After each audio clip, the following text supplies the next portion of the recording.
Escocia había sido invadida por los ejércitos ingleses en el año 1296. En la batalla de Dunbar, los escoceses fueron vencidos. No obstante, no fueron del todo sometidos al poderío inglés. Hacia la primavera del año 1297, las primeras chispas de rebelión en Escocia se prendieron irremediablemente. En las aldeas de las colinas, corren rumores de escaramuzas entre Escocia e Inglaterra. Perdimos el pueblo de Dunbar esta semana. Los defensores rompieron filas y huyeron. Los ingleses tienen un ejército más numeroso y mejor entrenado. Para competir con ellos, necesitaremos nuevos reclutas para tomar la lanza, la espada o el arco. Convertiremos a estos pastores en soldados. Los escoceses, insuflados por los ánimos del carismático líder y uno de los más audaces comandantes de los ejércitos de Escocia, William Wallace, se encendieron con arduas promesas de victoria frente a las ambiciones inglesas de conquista. Ya no habrá más escaramuzas. Ahora viene la guerra.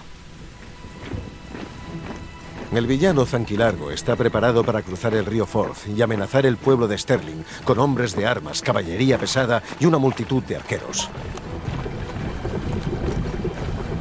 El nuevo ejército marcha al sur para establecer nuestra propia base y atacar a los ingleses antes de que preparen sus tropas. Los incesantes esfuerzos de Wallace en el sur por animar a la población a las armas fueron prontamente imitados por Andrew de Moray en el norte del reino.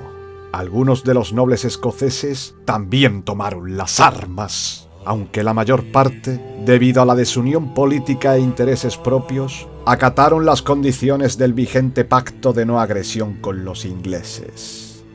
Los escoceses, a pesar de las circunstancias, iban ganando terreno a los ingleses en diferentes escaramuzas que convirtieron a Wallace y a Moray en comandantes del ejército del Reino de Escocia y de los terrenos comunitarios. Mientras, la casi totalidad de la flor y nata de las tropas inglesas se encontraban batallando en la guerra que Eduardo I de Inglaterra libraba en Francia. Con la mayoría del norte de Escocia en manos de los rebeldes, John de Warenne, octavo conde de Surrey, el cual gobernaba aquella región después de la invasión inglesa, tuvo que huir precipitadamente por el peligro que se cernía sobre él. Este se unió a Hugo de Cressingham, el odiado tesorero de Escocia. Juntos formaron un poderoso ejército compuesto por infantería y caballería, logrando reunir a unos 15.000 efectivos, de los cuales 1.000 eran caballeros. También reunieron a un contingente de arqueros galeses equipados con sus arcos largos, llamados longbows, famosos por su largo alcance y brutal precisión. Las tropas empleadas eran veteranas, ya que habían participado en las campañas militares de Francia, Gales y Escocia, donde tras numerosas batallas se acostumbraron a obtener victorias fáciles. Los ejércitos al servicio de Inglaterra llegaron a Stirling a principios de septiembre del año 1297. Por su parte, Wallace y Moray llegaron desde el sur, buscando enfrentarse con ellos, tomando una posición favorable al pie de la abadía de Cambus Kenneth, muy cerca del río Forth. Este río separaba el castillo de Stirling, una fortificación que era de vital importancia para Escocia. El puente de Stirling servía como enlace entre el norte y el sur del país.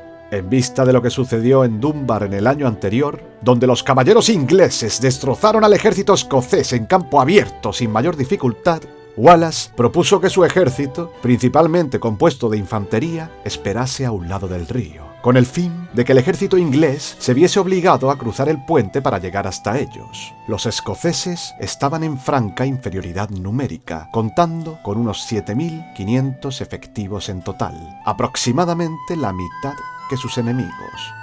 Estos habían sido reclutados recientemente y a toda prisa, y sus armas estaban compuestas por una variopinta mezcla de lo que habían podido conseguir.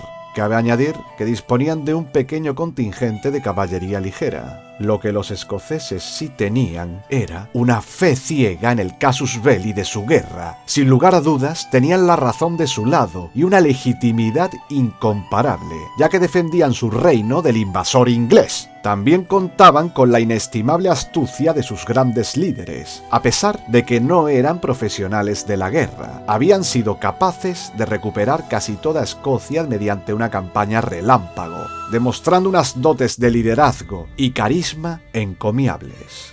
William Wallace y Andrew de Moray eran unos hombres razonablemente educados para su época y habían luchado en una campaña de guerrillas desde hacía algún tiempo, en las que habían empleado exitosas tácticas de escaramuzas. No obstante, el reto que se les venía era mucho mayor. Esta vez se enfrentaban con toda la fuerza de un poderoso ejército profesional, el inglés.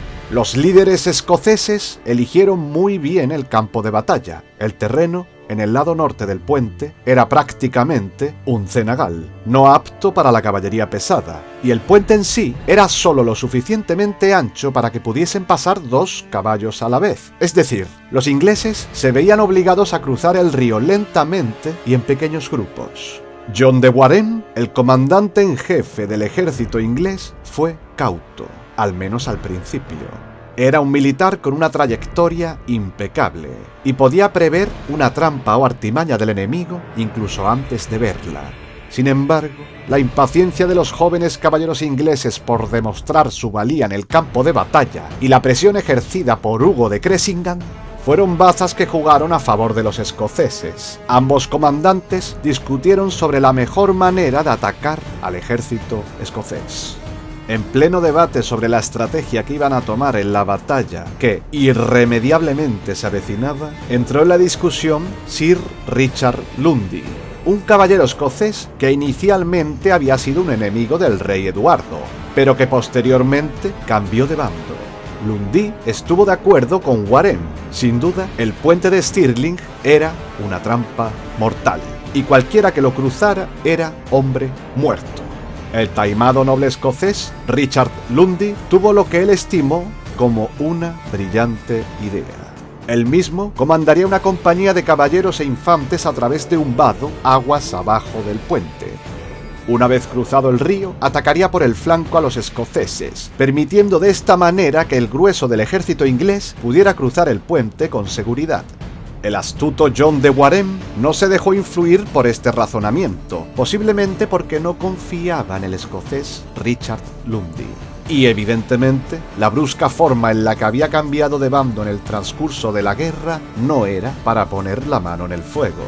De hecho, Richard Lundy cambiaría una vez más de bando antes del final de esta campaña, y se convertiría en uno de los principales adalides de la causa escocesa. Volviendo al citado debate, John de Warenne terminó cediendo ante la presión de muchos nobles, incluyendo la influyente insistencia del tesorero de Escocia, Hugo de Cressingham, el cual no cesaba en su empeño de ordenar un ataque masivo contra el puente.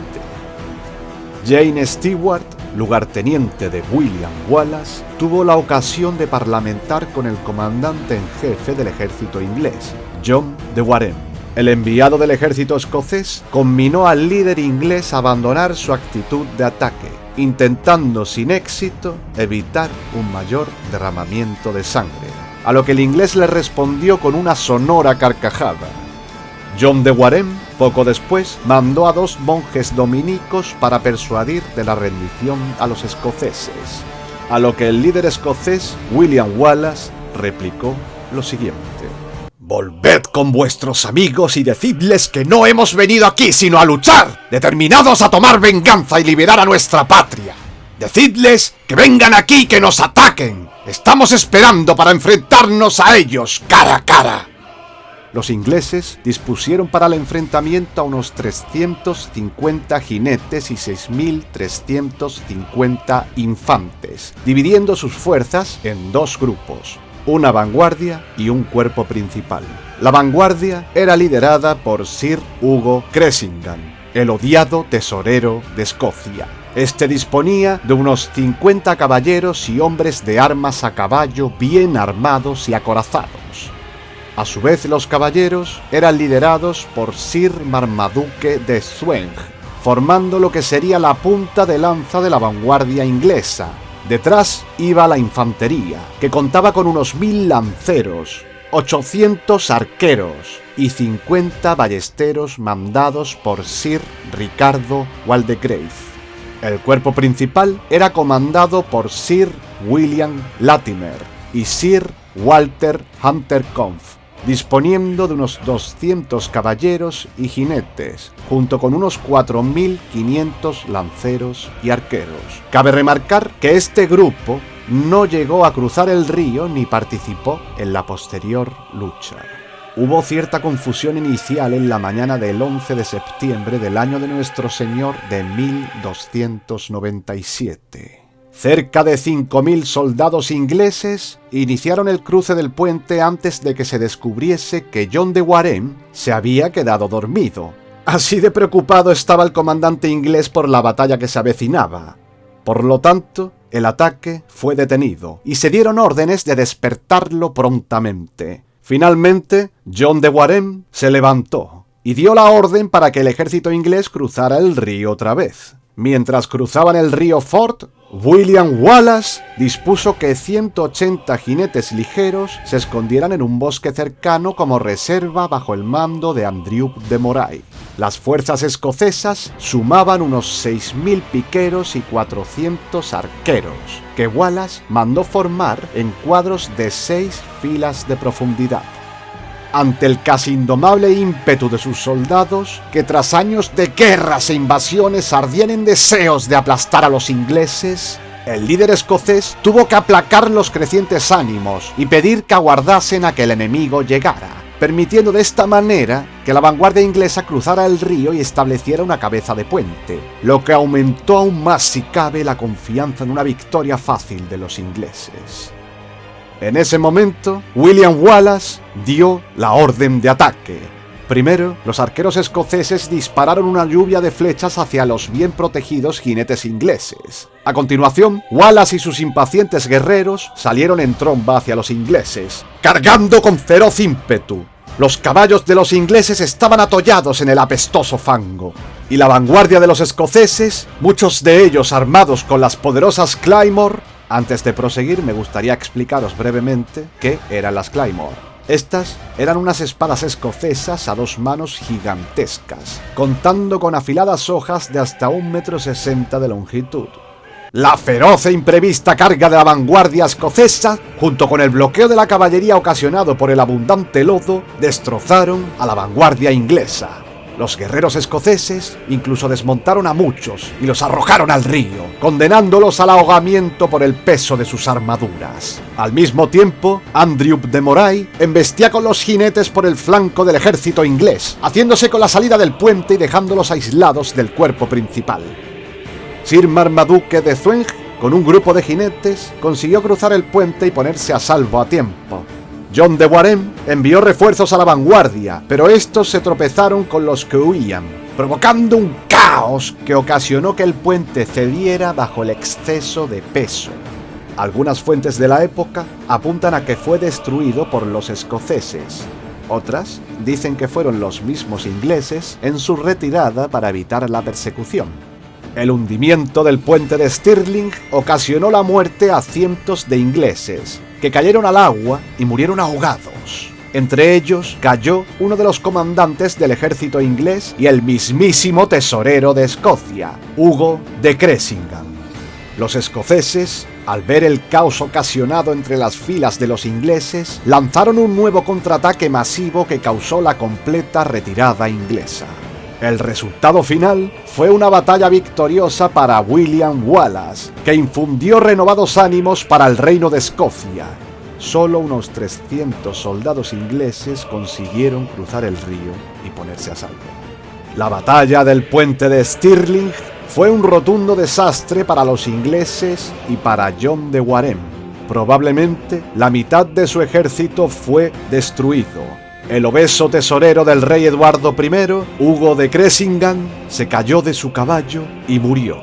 Unos dicen que por su propia torpeza al ser de vientre ancho, otros que fue derribado y masacrado en el mismo lugar por los propios hombres de Wallace. Los escoceses capturaron la mayor parte de los bagajes ingleses. Además, les persiguieron y acosaron hasta el otro lado de la frontera. Los rezagados fueron interceptados por hombres de Wallace y Moray, o asesinados por los propios locales en su intento de escapar al sur. No se hace mención de las bajas escocesas, aunque se ha de suponer que fueron escasas. El noble líder escocés Andrew de Moray fue herido fatalmente durante la batalla y murió poco tiempo después a consecuencia de sus heridas. Este fue un golpe monumental para la moral de los escoceses. Moray había sido una figura principal en la resistencia contra la ocupación inglesa, inspirando a muchos a rebelarse contra el poder y las ambiciones de los ingleses. Como consecuencia de esta gran victoria escocesa, siguieron diversas incursiones en el norte de Inglaterra y el importante nombramiento de William Wallace como guardián de Escocia, ya en marzo del año 1298. Sin embargo, la euforia de la victoria en Stirling iba a ser de corta duración. Antes de un año, el rey de Inglaterra, Eduardo I, apodado el Zanquilargo, se tomaría su gran revancha.